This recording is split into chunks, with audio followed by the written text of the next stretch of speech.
নমস্কার বন্ধুরা, আজকে আবার একটা অন্য ধরনের ভিডিও নিয়ে চলে এসেছি। সেদিনকে মনে হচ্ছিল একটু বাঙালি রান্না করি।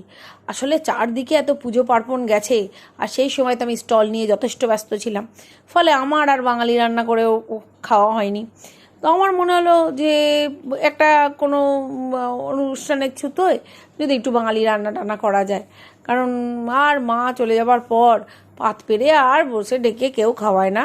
বাবা, নিজের রান্না নিজেই করো, নিজেই খাও। তো সেই জন্য সেনকে মোটামুটি রেডি করে ফেললাম। আর মাঝে মাঝে কিছু অর্ডার পরে, কিন্তু বাঁচাগুচা কিছুই থাকে না। যাই হোক, তো সেনকে বসে পড়লাম চিতল মাছের মুইঠা করতে।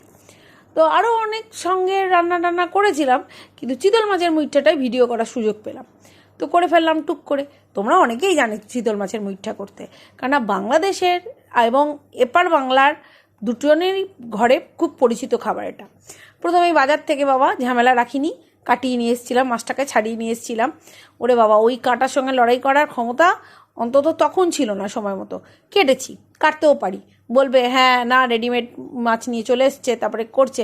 না না না না, ভালো করেই কাটতে পারি, মা শিখিয়েছে, তো পারি।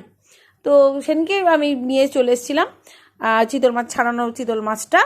তার সঙ্গে আমি মিশিয়ে দিয়েছিলাম নুন, হলুদ, লঙ্কার গুঁড়ো, জিরে গুঁড়ো, ধনে গুঁড়ো, সব ভালো করে মেখে নিয়েছিলাম একদম সুন্দর করে। তারপর সেগুলোকে জলে সেদ্ধ করেছি।